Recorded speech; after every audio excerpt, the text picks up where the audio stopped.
Olá, companheiras, olá, companheiros, saudações petistas. Sejam muito bem-vindas e muito bem-vindos a mais uma edição do podcast Em Tempos de Guerra, a Esperança é Vermelha. Hoje é sábado, dia 20 de junho. Eu sou Patrick e topo a conversa junto com vocês.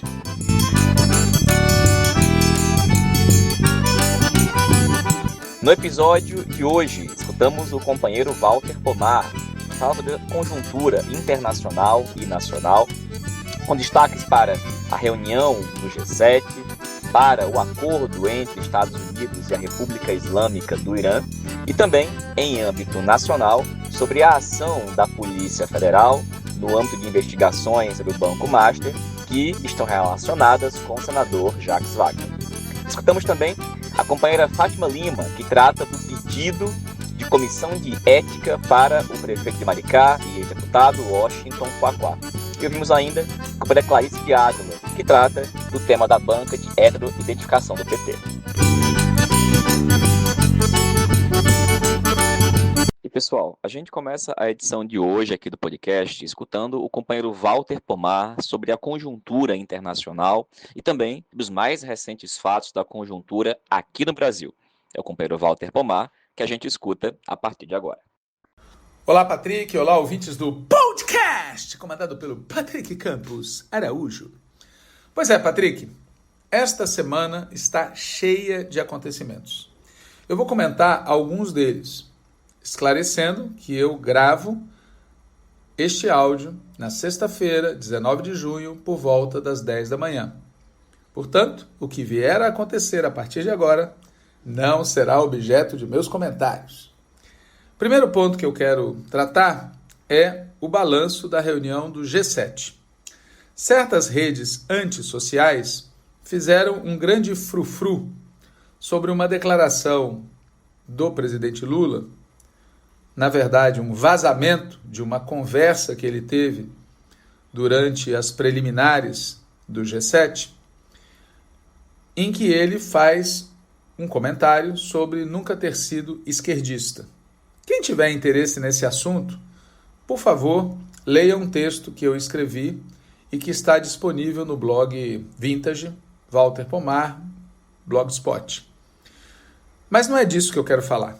O relevante no G7 para nós foi que o presidente Lula fez um discurso muito firme, que também merece ser lido, está disponível nas redes sociais, se posicionou de maneira correta sobre o tema das terras raras e dos minerais críticos e, em declarações à imprensa e também em conversas bilaterais durante o G7, fez críticas duras ao Pato Laranja, criticando o fato dele agir como imperador e dizendo que ele não se meta nas eleições do Brasil.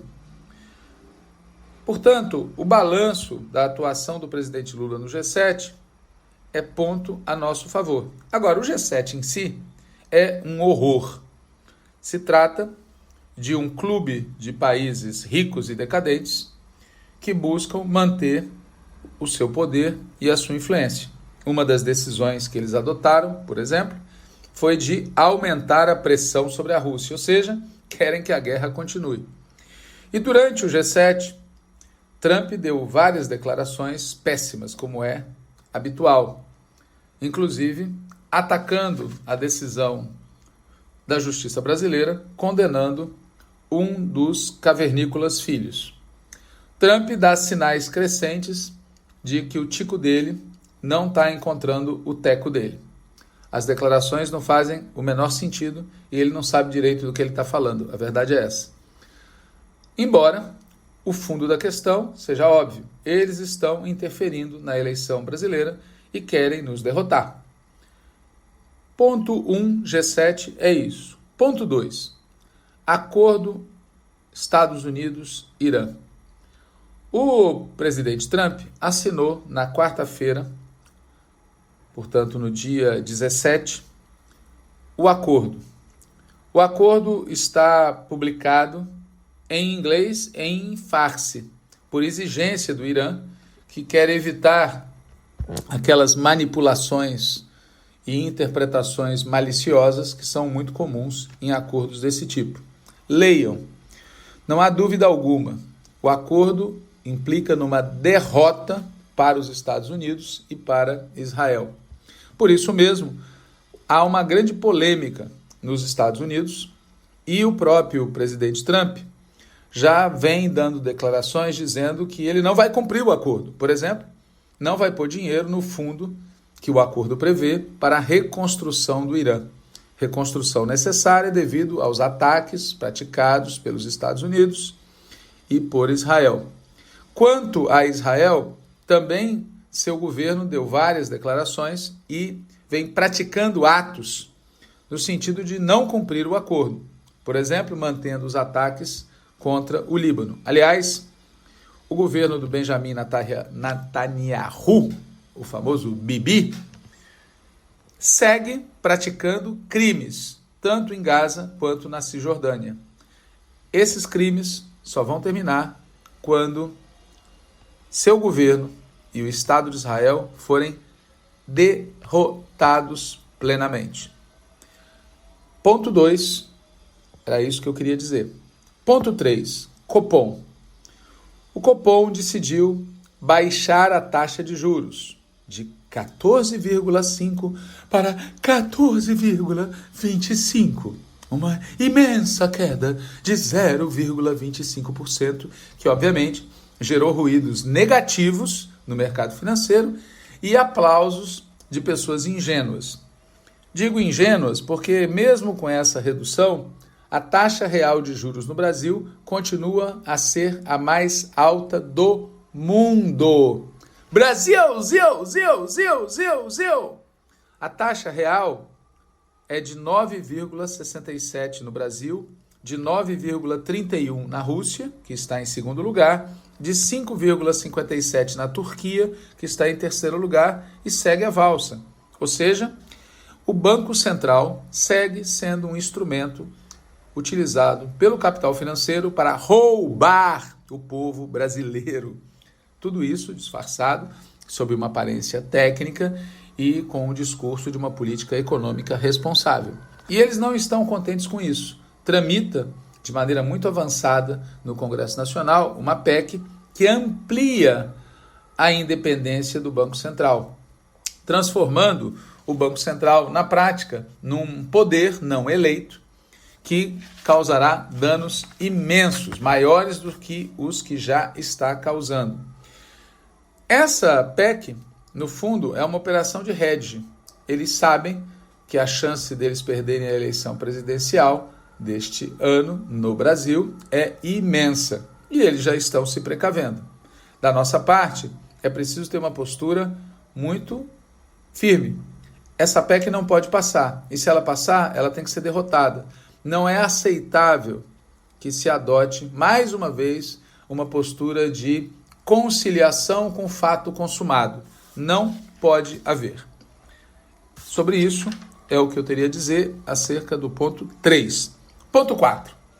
O imperdível Washington Quaquá, prefeito de Maricá e vice-presidente nacional do PT, cargo que ele ocupa por decisão da chapa Construindo um Novo Brasil, Jabuti não sobe em árvore sozinho. Washington Quaquá deu declarações à imprensa dizendo que não votará em Benedita da Silva para senadora no Rio de Janeiro nas eleições desse ano. Confirma-se mais uma vez que prevaricação não é solução. Desde 2001, pasmem, desde 2001, nós e outros temos apresentado seguidos pedidos de comissão de ética contra o Washington Quaquá. E a postura que predomina no Diretório Nacional do PT, na gestão anterior e nessa, em especial por responsabilidade do secretário-geral Henrique Fontana, que é da tendência resistência ao socialismo, resistência socialista, é prevaricar, ou seja, não cumpre o seu dever, não encaminha o pedido de comissão de ética para apreciação na Executiva Nacional. E quando o escândalo da prevaricação chegou ao limite, a decisão da Executiva Nacional foi criar uma comissão. Parece piada, mas não é. E essa comissão, que é integrada, entre outros, pelo Edinho Silva, presidente nacional do PT, não fez absolutamente nada até agora. Veja, todos os integrantes da comissão, todos, são responsáveis por essa prevaricação coletiva, assim como a maioria da executiva e do Diretório Nacional. E como o Quaquá age frente a isso? Escalando.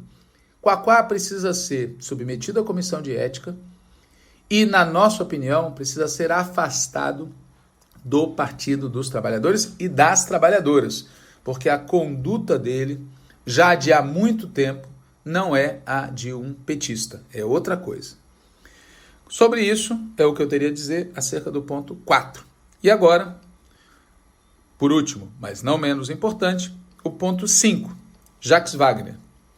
Como foi amplamente noticiado, houve uma operação de busca e apreensão executada pela Polícia Federal contra ou na residência do senador Jacques Wagner, que é militante do PT desde sempre. E, além disso, líder do governo Lula no Senado. Essa operação de busca e apreensão é a chamada 9ª fase da Operação Compliance Zero, que tem como alvo principal o Daniel Vorcaro, dono do tal Banco Master. A decisão de fazer a busca e apreensão foi do ministro André Mendonça. E essa decisão se baseia, ou melhor dizendo, está fundamentada num documento de 31 páginas. Sobre esse documento, eu vou ler a declaração publicada na página dela no Facebook da jurista Gisele Cittadino, do Grupo Prerrogativas, alguém de extrema confiança da esquerda brasileira. Abre aspas. Acabo de ler as 31 páginas da decisão do ministro André Mendonça sobre o caso envolvendo o senador Jacques Wagner, cuja presunção de inocência não pode ser ignorada. No entanto, a decisão não está amparada em ilações ou argumentos políticos, mas em documentação, áudios e mensagens obtidas pela Polícia Federal e apresentadas no inquérito. Se o senador JW tiver compromisso com o PT e com o país, deveria deixar imediatamente a liderança do governo no Senado e dedicar-se à sua defesa. Fecha aspas. Isso que eu acabo de ler, como já disse, é um texto escrito pela Gisele Cittadino, jurista da nossa imensa confiança.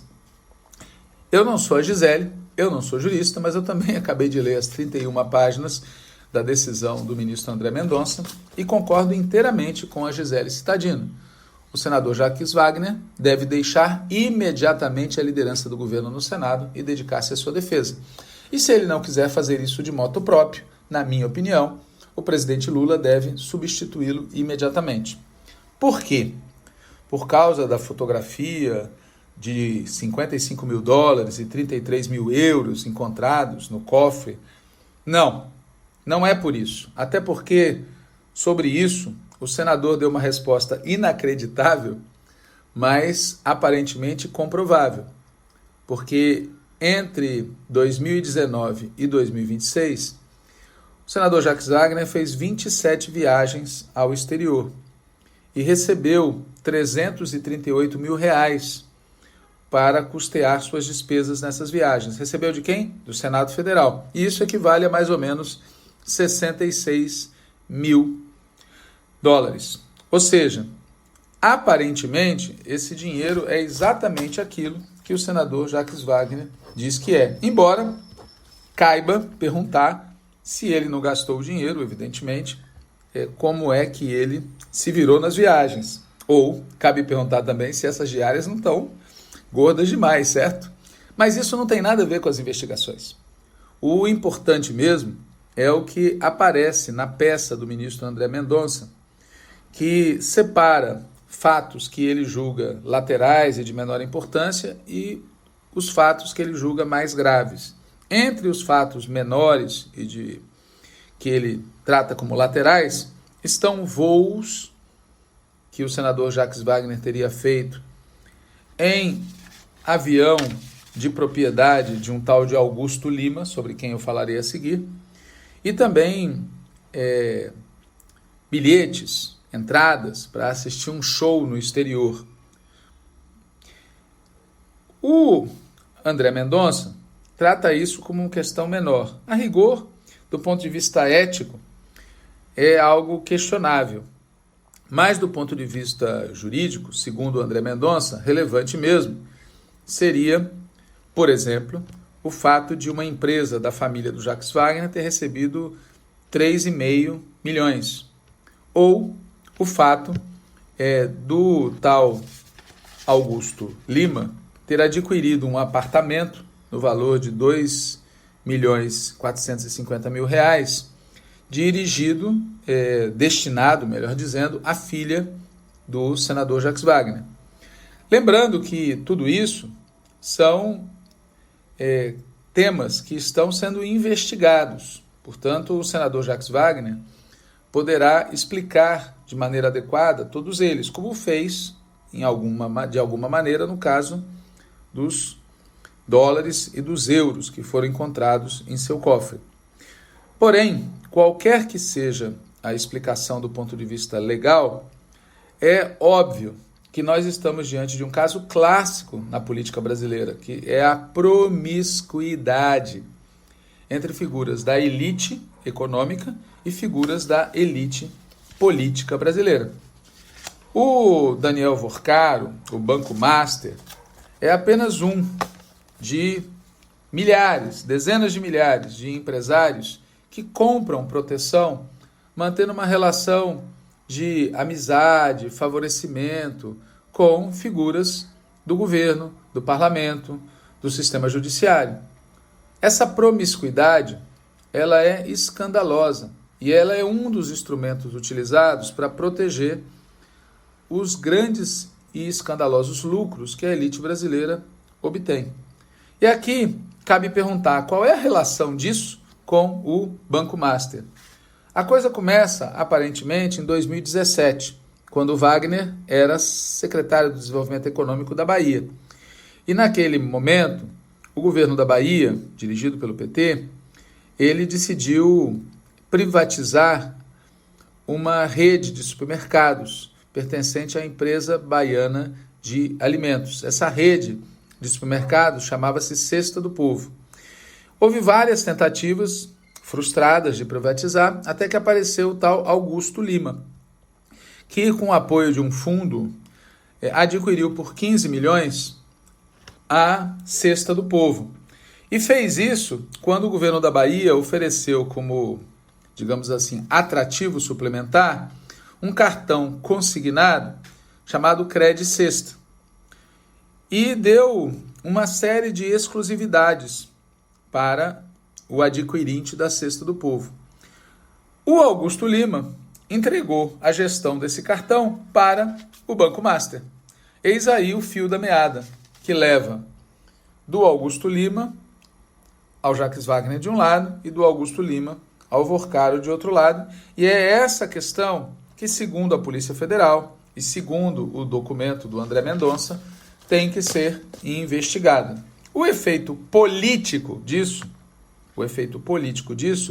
pode ser resumido na frase que o cavernícola Filho disse. É um alento. Veja, na hora que os caras estão levando porrada justa pelo conjunto da obra, inclusive pelos vínculos entre o cavernícola e o Banco Master / Daniel Vorcaro, vem esse assunto.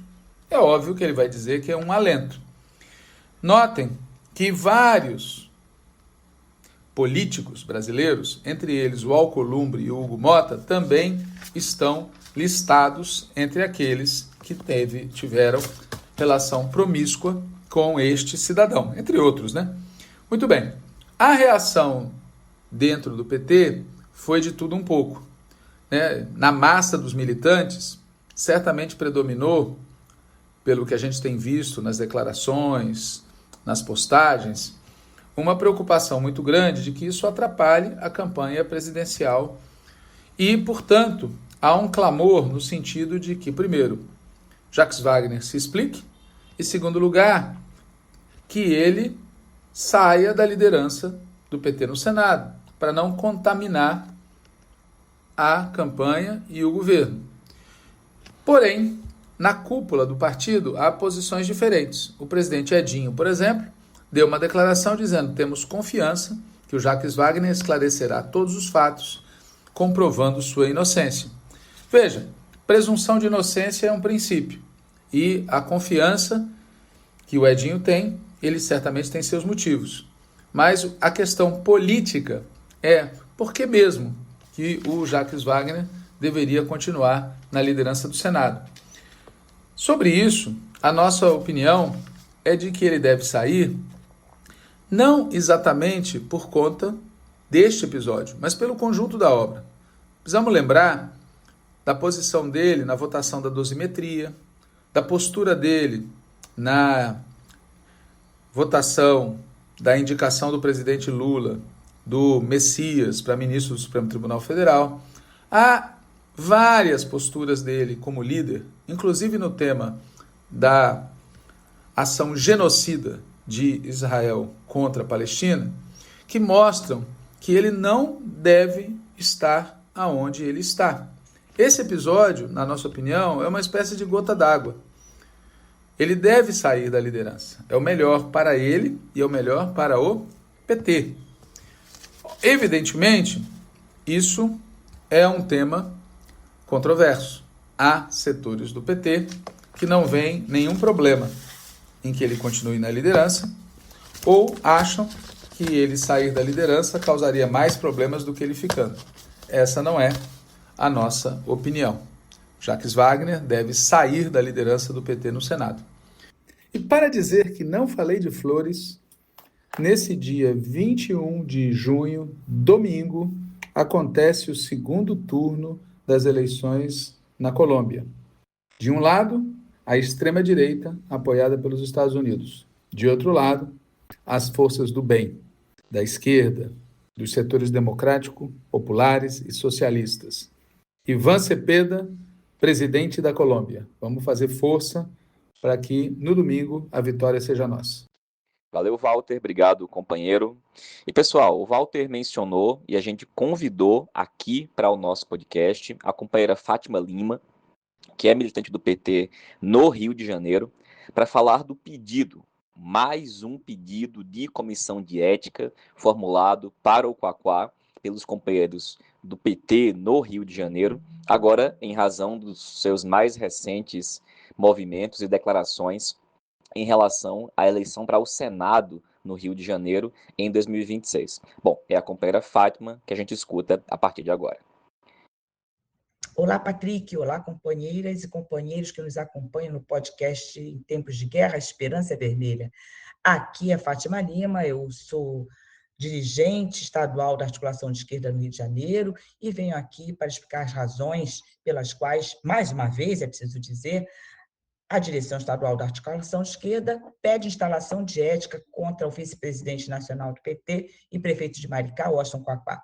Dessa vez, o pedido tem a ver com as declarações públicas que ele fez na última quinta-feira em apoio ao deputado federal Pedro Paulo, do PSD, para o Senado. Essas manifestações são em oposição à tática eleitoral, à direção partidária, à vontade de Lula e da militância, que já definiram Benedita como a nossa candidata para concorrer à vaga ao Senado no Rio de Janeiro. Lembrando que nós temos apenas 2 vagas em disputa e que Benedita é a única candidata em condições de enfrentar a extrema-direita, a direita neoliberal, assegurar uma vaga para o PT e o campo da esquerda do Rio de Janeiro. E Quaquá manifesta publicamente essa sua vontade política em oposição ao que nós definimos como política aqui no Rio. E é preciso dizer que isso só vai reafirmando que tanto Quaquá quanto Eduardo Paes não tem nenhum compromisso com o PT no Rio, com a nossa linha política e com o que nós esperamos para essas eleições de 2026, que será novamente muito polarizada. E Quaquá faz essas declarações calcadas no etarismo, porque ele ataca a Benedita, criticando a idade dela e colocando abaixo toda a história de uma mulher negra combativa que defendeu o PT durante todos esses anos e que é, de fato, a nossa candidata ao PT do PT para o Senado aqui no Rio de Janeiro. A gente sabe que essas declarações de Quaquá só acontecem porque a direção do PT, a Comissão Executiva Nacional, não tomam providências. E a gente encaminhou esse pedido para a Secretaria Nacional do Partido, esperando que a Secretaria e a direção do PT lembrem que essas declarações somam-se a vários outros episódios indignos, nos quais Quaquá xingou, ofendeu dirigentes, militantes, declarou aliança com bolsonaristas, tirou fotografia com Pazuello, cometeu várias agressões verbais contra Dilma, patrocinou filiação em massa e, para piorar a situação, numa situação muito indigna, Quaquá defendeu a chacina do Complexo da Penha, do Alemão, que foi a operação mais letal que ocorreu aqui no Rio de Janeiro, conduzida pelo Cláudio Castro, que está aí na porta da prisão. Bom, a gente espera que, desta vez, a Secretaria-Geral do PT tome providências, aplique o que a gente tem no nosso estatuto e entenda que o Quaquá ele vem manifestando são infrações e cometendo são infrações éticas e disciplinares, contrariando o que o PT defende. Nós não podemos ter mais um dirigente que vem escalando contra o PT, que vem escalando contra a nossa linha política. Benedita é a nossa candidata ao Senado, Benedita será eleita com a força da militância, com a força do povo, porque nós precisamos enfrentar a extrema-direita e a direita neoliberal no Rio, com força e disposição, nesse que não será mais o berço do bolsonarismo, porque nós estamos vigilantes e vamos fazer uma campanha muito potente para Lula e Bené no Rio de Janeiro. Valeu, Fátima. Obrigado, companheira.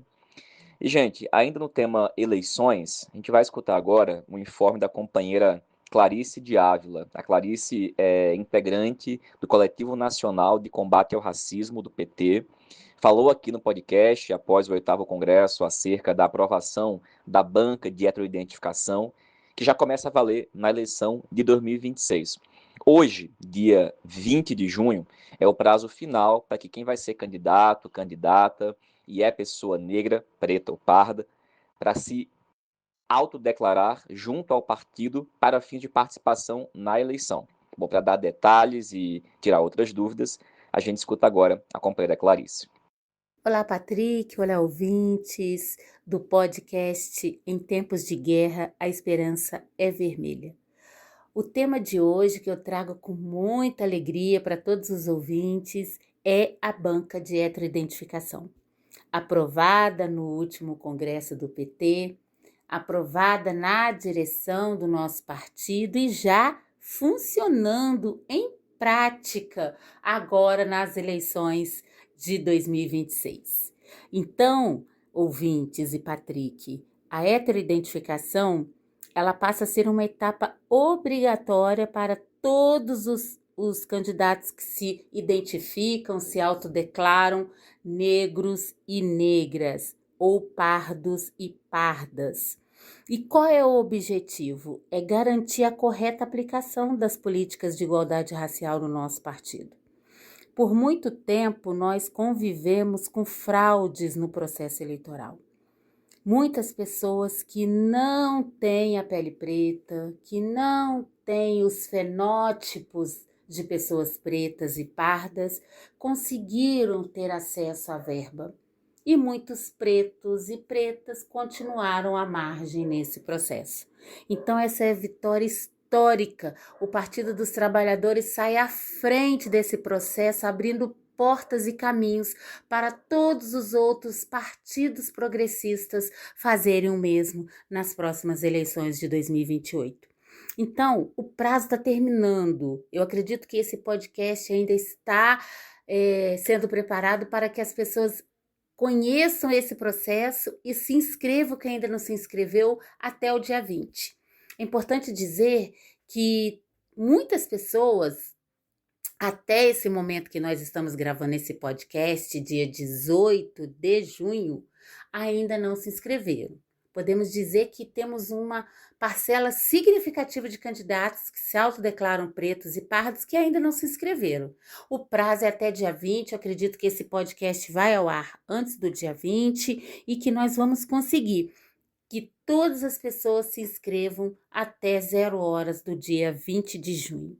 E é muito simples fazer a inscrição, né? Essa etapa que ajuda a garantir a correta aplicação das verbas, né, do fundo eleitoral, para garantir que realmente esse valor chegue nas mãos dos candidatos e coloque igualdade de condições na disputa. E aí tem lá as regrinhas na plataforma, é muito simples, é só o candidato enviar uma foto frontal e uma foto de perfil e um vídeo. Todos os arquivos devem estar nítido e com boa qualidade. É só entrar lá no site do PT que tem todas as orientações. O ambiente tem que estar muito bom, a iluminação, coisas que a gente já faz para poder fazer a imagem, para poder identificar nos nossos bancos ou qualquer outro documento oficial. Então, é o mesmo processo. E não pode usar filtros, não pode usar efeitos de embelezamento na foto e na imagem, nem no vídeo, nenhuma maquiagem, óculos escuros, boné, nenhum desse item pode estar presente, né? E o mais importante dizer, Patrick, é que essas pessoas, elas vão passar por uma banca de extrema qualidade, pessoas qualificadas, pessoas que têm um vasto conhecimento de outros processos de banca de heteroidentificação, em concurso público, em universidade. Então, nós estamos falando de advogados, de professores, de sociólogos, de pessoas gabaritadas, para que elas possam passar por uma banca realmente que tem propriedade. E ao final, se houver indeferimento, se a pessoa que se autodeclarou preta e parda, por um motivo qualquer, foi indeferido a autodeclaração dela, ela ainda vai poder entrar com recurso, ela tem direito de representar os argumentos dela, exigindo que seja reavaliado. Então, isso é muito importante, porque o processo é totalmente democrático.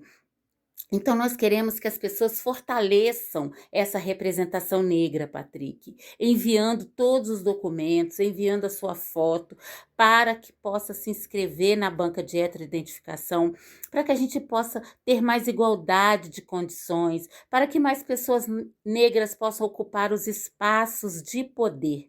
Então, envie seus documentos, envie seu material, entre no site do PT. Se tiver dúvida, todos nós que estamos no coletivo de combate ao racismo, com certeza no seu estado você conhece alguém do coletivo de combate ao racismo do PT, você conhece alguém da Secretaria Nacional de Combate ao Racismo do PT. Então, entre em contato com a pessoa mais próxima, tire sua dúvida e vamos sair à frente, vamos ser protagonista de uma luta histórica e que vai trazer mais igualdade de condições nessa disputa eleitoral. Então é isso, Patrick, eu agradeço muito por essa oportunidade e vamos à luta. E próxima oportunidade eu quero trazer mais um balanço desse processo, como foi, quantas pessoas realmente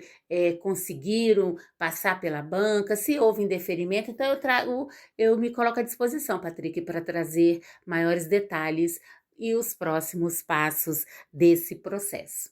Um grande abraço e até mais. Valeu, Clarice. Obrigado, companheira. E, pessoal, essa foi mais uma edição do podcast Em Tempos de Guerra, a Esperança é Vermelha. A gente se reencontra aqui muito em breve. Saudações petistas e até mais.